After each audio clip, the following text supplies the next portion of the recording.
On va de l'Assemblée nationale au Sénat pour manifester contre la loi Asile et Immigration qui va passer à l'Assemblée nationale à partir de lundi. On a décidé de monter une frontière, certes un peu fictive, mais a priori on a une relève là. Fini, Macron se cache sous des dehors humanistes, va s'agenouiller devant les évêques de France. Il ferait bien de se rappeler que le pape François a appelé à l'accueil des migrants. Pourquoi je me bouge contre la loi Asile ?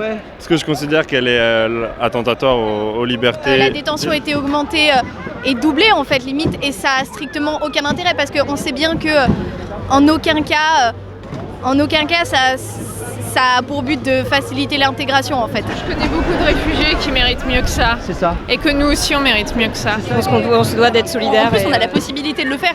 Du coup le refuser alors qu'on a la possibilité de le faire, je trouve ça quand même pas très gentil. La moitié du monde dispose de cette liberté de circulation, mais pas le reste. Et ça nous pose problème. Je suis venu ici pour la manifestation, pour la demande d'asile, mais je pense que c'est la solidarité pour nous. Je me bouge contre toutes les lois iniques de ce gouvernement de merde qui obéit à l'empereur au doigt et à l'œil. Les étrangers ont construit ce pays, la traite négrière a fait la richesse de ce pays. J'emmerde l'empereur Macron et son monde. Les pays riches ont fourni des armes dans d'autres pays, enfin on fait en sorte que tout se passe mal dans leur pays, et derrière on leur dit non mais c'est votre problème, nous on a juste fait en sorte que vous soyez dans la merde, mais c'est pas grave, on vous laisse dans la merde. J'en reste, je n'en partirai pas, j'en reste, je n'en partirai pas. Jamais. Je reste, je ne partirai pas. Je suis à la retraite. J'ai manifesté pour les retraités, je manifeste pour les sans-papiers, pour les sans-logis, pour les cheminots. Bon, ben là, je vois que dans cette manifestation, il y a un début de convergence. Il y a quand même un peu plus d'1 millier de personnes, beaucoup de jeunes. Et après, pour toutes les associations et toutes les personnes, tous les citoyens qui se mobilisent, on ne se mobilise pas que pour une cause, on se mobilise pour l'être humain. Donc du coup, si tu ne converges pas, tu aides personne, quoi. Tu ne vas pas l'aider à avoir ses papiers si tu ne l'aides pas à être dans un environnement qui l'accepte comme il est. Quand on nous dit qu'on réduit les délais pour les réfugiés et les migrants, on nous dit ça et on nous vend le truc comme une progression, alors qu'en fait on a des quotas, on n'avancera pas et on en remet juste davantage sur le poids des juges et des magistrats qui vont rien pouvoir faire. Ça veut dire qu'on aura plus de migrants illégaux, qu'on va pouvoir les renvoyer encore plus, qu'on va encore plus appliquer Dublin, le règlement de Dublin, excusez-moi, et qu'on n'aura aucun respect pour ce qu'on a signé avec l'Union européenne. Cette loi-là, elle va plus loin et on pensait avoir touché le fond et en réalité on continue à creuser. Je pense qu'on peut quand même en accueillir plus que ce qu'on accueille aujourd'hui et au moins respecter les quotas qu'on a pris d'une part. Et ensuite, quand c'est ce qu'on a fait, ce qu'il disait Nicolas Hulot dans la tribune qu'il a signée dans Le Monde, on a accueilli 150 000 personnes pour les boats vietnamiens avec les boat people, ça n'a posé aucun problème. Et là on fait toute une histoire pour même pas 3000 personnes. Un objet peut être illégal, même un comportement, mais pas une personne. Donc on peut pas dire à quelqu'un qu'il est illégal comme ça de par sa naissance en fait. Il y a un régime différent pour les biens de consommation par rapport aux êtres humains, on dirait. Tu sais que quand les personnes sont orientées dans les CHU, notamment nous, les CHU migrants, c'est des lots, c'est marqué lot.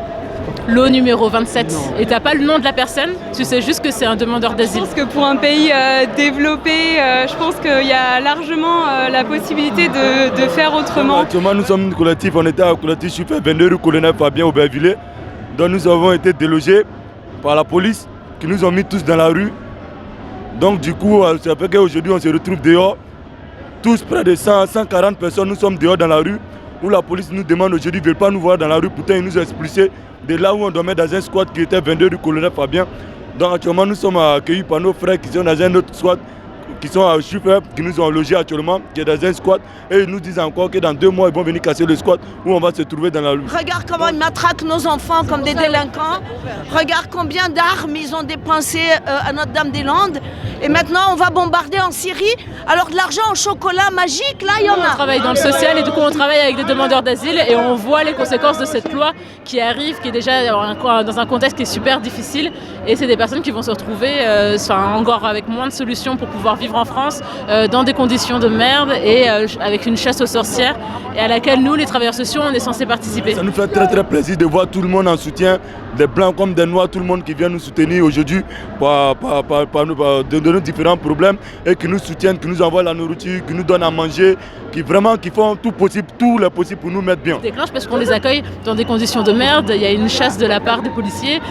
Nous, on ne peut pas faire un travail correct parce qu'on ne nous donne pas les conditions. Et donc du coup, eux, ils sont criminalisés et ils subissent toutes les conséquences en fait au jour le jour. Donc on est nombreux à se bouger, hier à Nantes, aujourd'hui à Paris. Il faut en finir rapidement avec ce système parce que on est tous enfants d'immigrés, c'est pas qu'un slogan creux, c'est un slogan qui est plein de sens, qui est plein de vivre ensemble. Moi je suis petit-fils d'émigrés bretons, je suis petit-fils de paysans qui venaient de Souabe en Alsace pour gagner leur vie. Et pierre par pierre, et mur par mur, nous détruirons les centres de rétention. Et pierre par pierre, et mur par mur, nous détruirons les centres de rétention. Je vous l'annonce, on était 5000 à cette manif. Aujourd'hui, vous avez montré que vous étiez du bon côté de la barricade, avec les cheminots, avec les étudiants en grève. Aux AG cheminots, on se pointera. Aux AG étudiantes, on se pointera. À l'Assemblée, on se pointera. Et au Sénat, on se pointera.